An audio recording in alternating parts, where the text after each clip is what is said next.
Hello, I hope all is progressing well. Welcome to I Don't Know, We Can Talk About It, where we discuss myriads of topics civilly, reasonably, and responsibly. My name is Kevin Dufresne. Our first topic is about AI use in connection with education.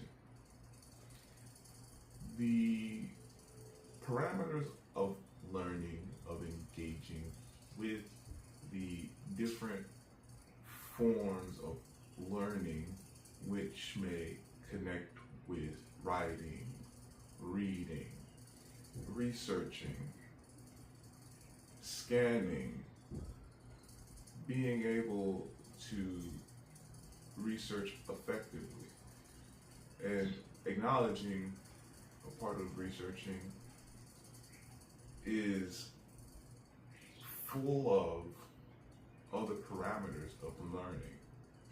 How one understands how to navigate a resource, or how an individual might understand how to navigate a library from which a resource might be.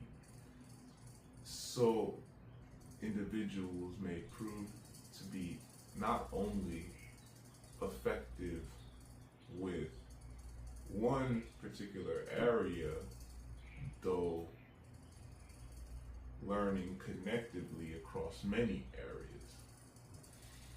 Now, comprehending AI as a business, as an individual, as any entity that may be seeking to grapple with what AI might mean will differ across industries as well as understandings.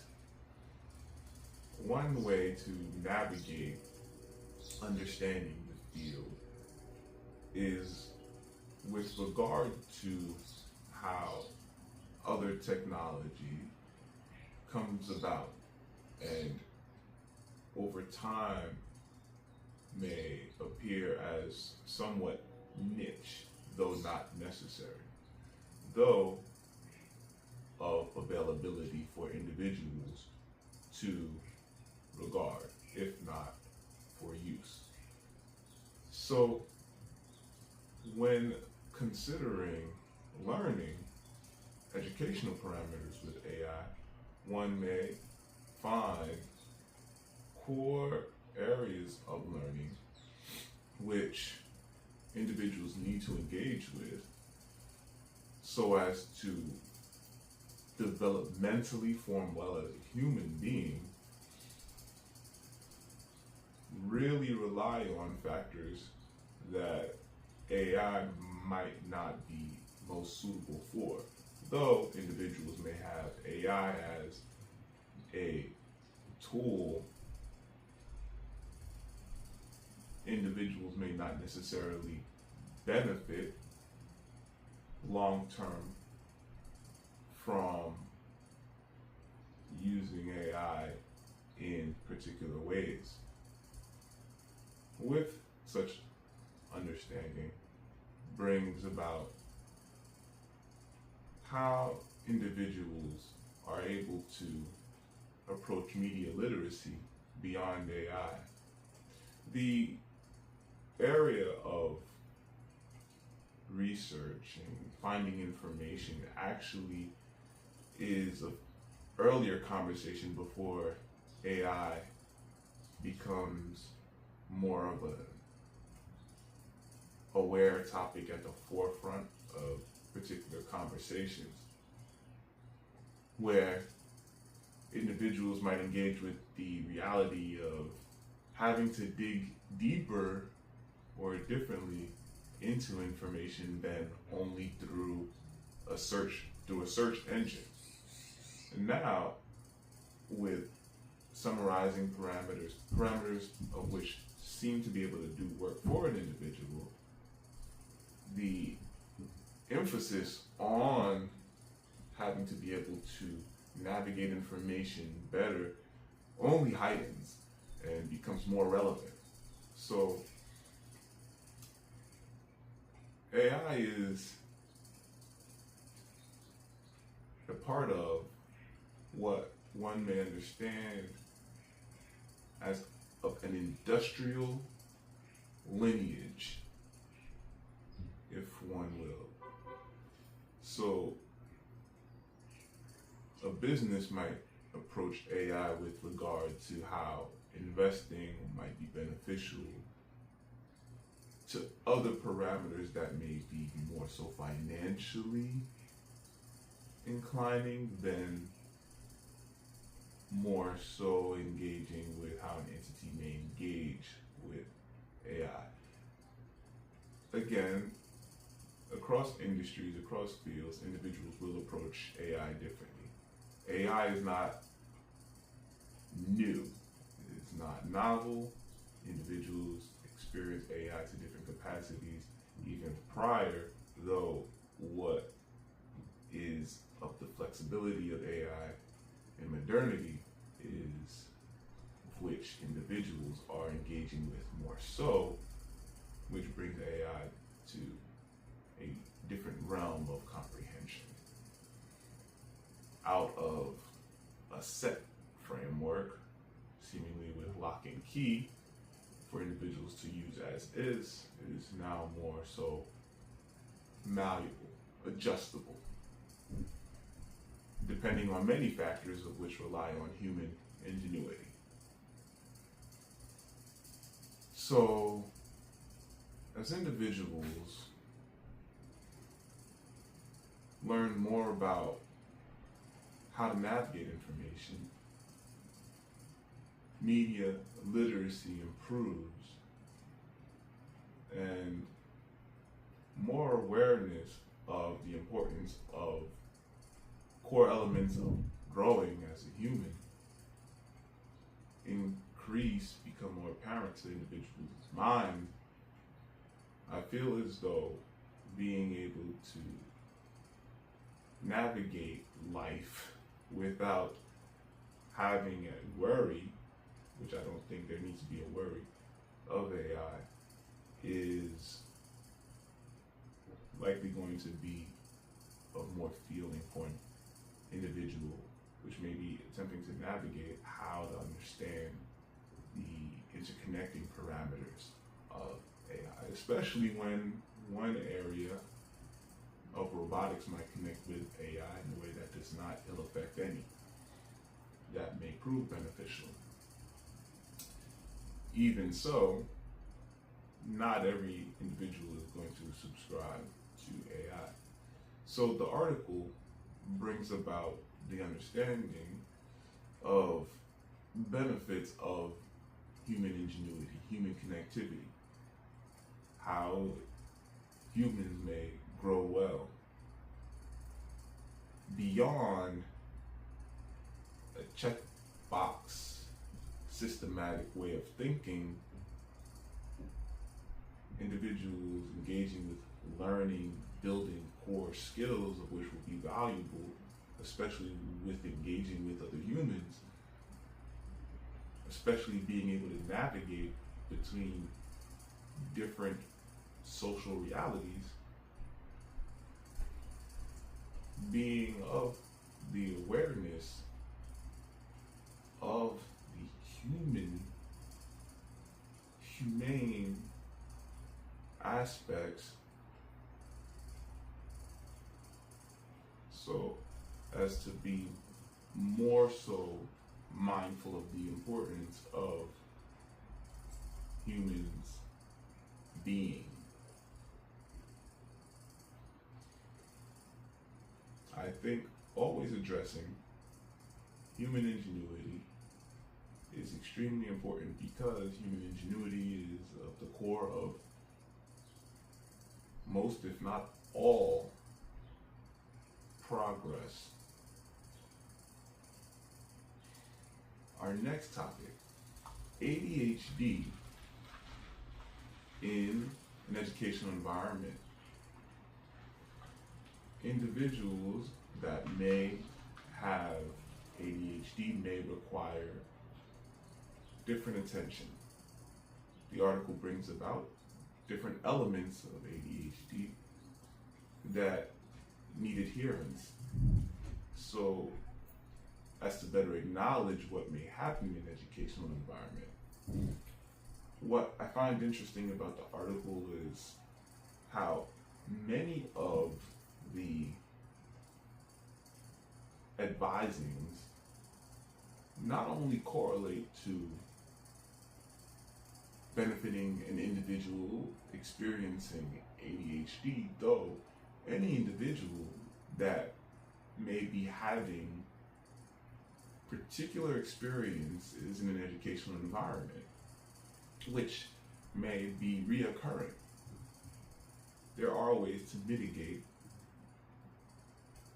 potential behavioral situations through acknowledging environmental design.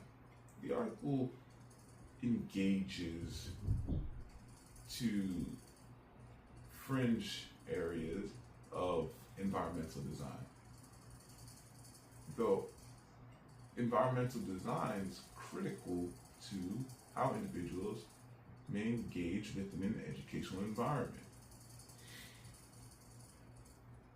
If any may be coming from an environment, from a background of which a life is not necessarily around educational progressions that might be matching what is in an educational environment of which an individual is going to for learning, for experiencing life differently, then an individual might not have the easiest time engaging with the adjusting, the transition, the reality of being in a different environment with different people, having to acknowledge these individuals that may be strange to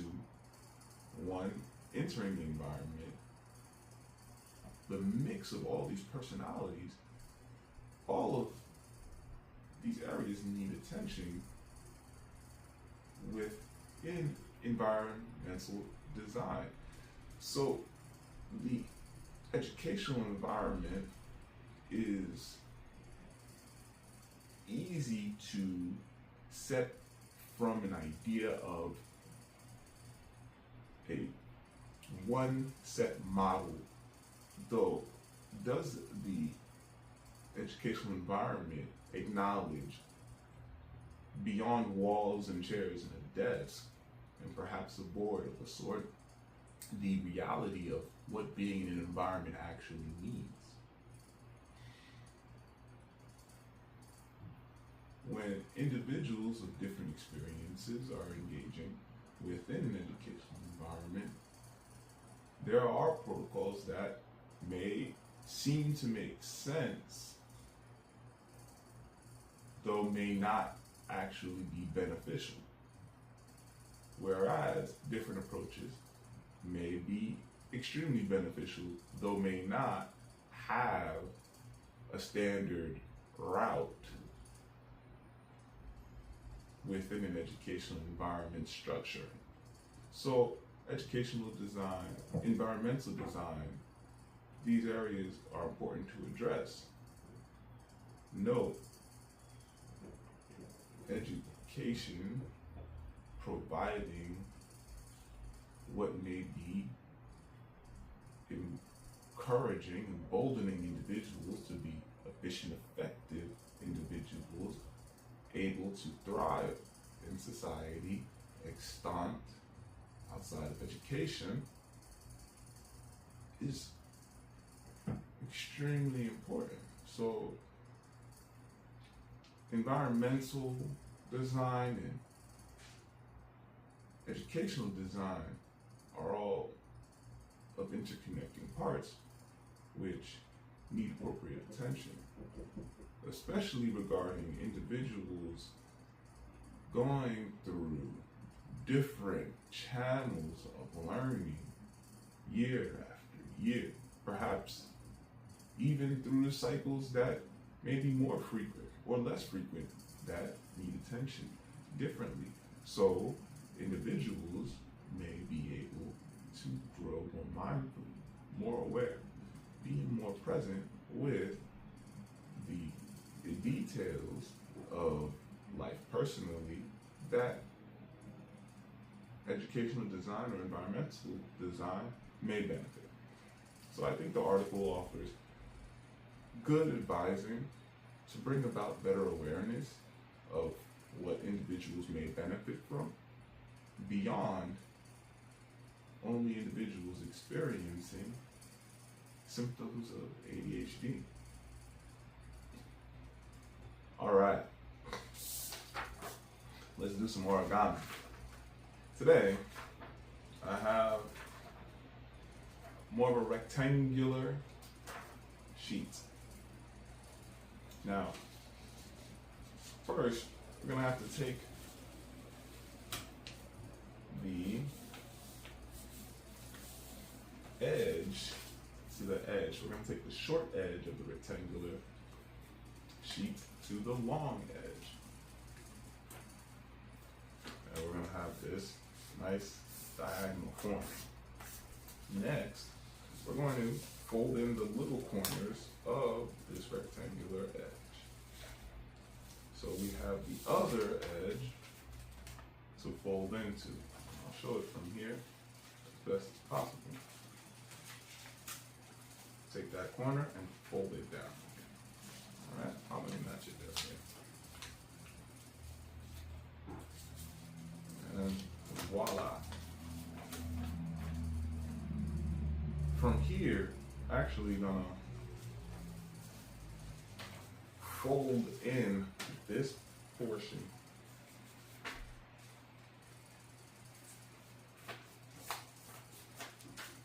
Fold this portion in. Then we're gonna come here,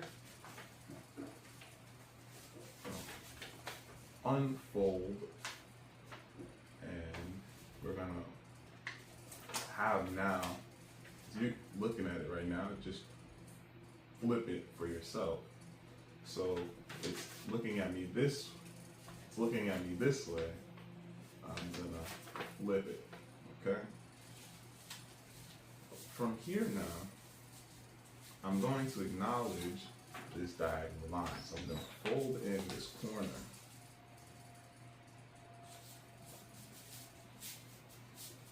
After I fold in that corner, I'll have a new line to work with. From here, I'm going to fold to this line, and I'll show. And after I fold to this line, the continuation of the folding in half is going to happen. So we're just going to fold in half again.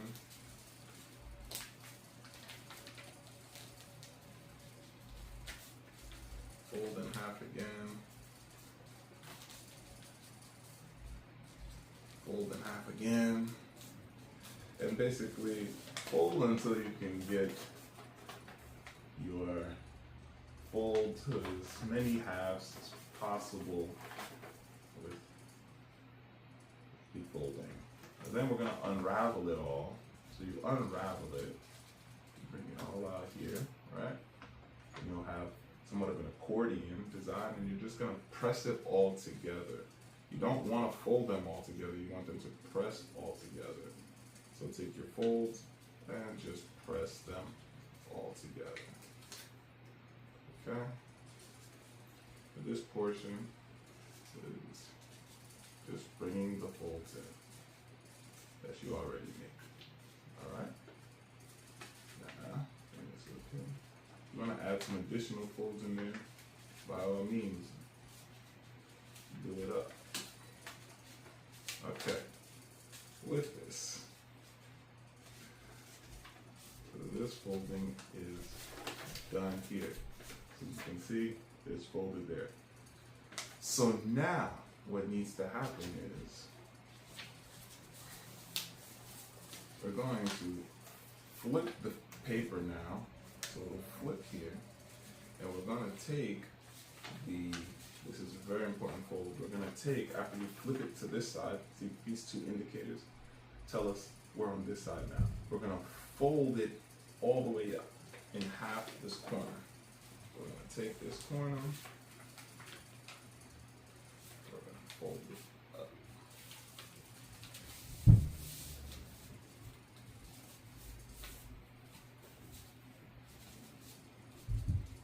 Okay. So we do now, we see that the fold is up, and from here we actually have this guiding line. We're going to fold it now. So we're going to fold this guiding line. So once you have this fold here, you will see the formation which you make. Next, from here, we're going to fold up. This is very important to watch here.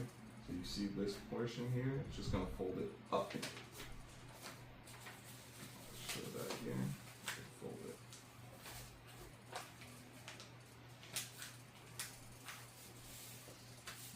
This part here, so then we'll have it up here. Next, we turn it over, and we're going to fold across.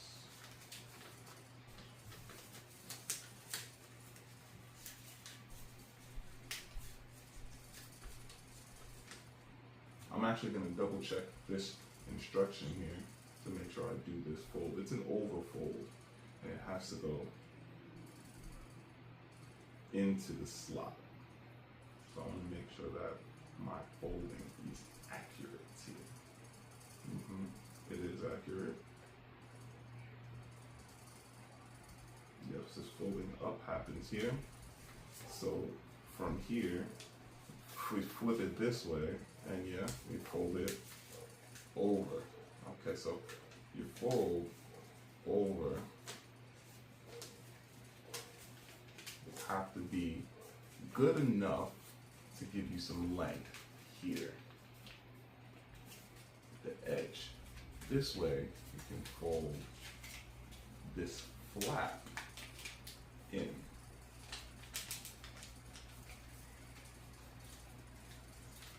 And voila. You have an origami leaf envelope. So the insert portion is here.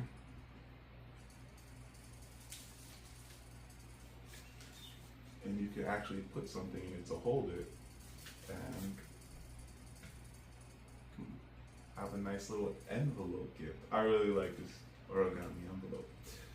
So with that, I champion reading physical books. When an individual reads a physical book, there are a lot of health benefits. The brain physically changes when one is reading a physical book. The text today regards a book that individuals hopefully will appreciate their parents reading. The title implies the book being one of which one's parents might benefit from reading, though might not have a history of reading. The text covers a lot of areas of communication and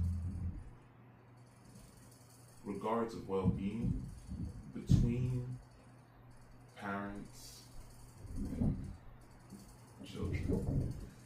Though the text does engage with how individuals may better comprehend situationally communication, as well as addressing what may be more so of emotional, mental inclinations to better regard individuals, I think the mindful approaches are extremely beneficial. I think being able to regard different experiences, especially apart from one's world, is extremely valuable to becoming a more mindful individual. The reality is the perspectives of one's world may be dependent, though independent. Always to engage with what is interdependent. So there are various channels for one to express all these areas differently in unique ways. So being able to be more mindful of the future with regard with one's present may greatly benefit individuals that are parenting or experiencing parenting. The text is not only for one group.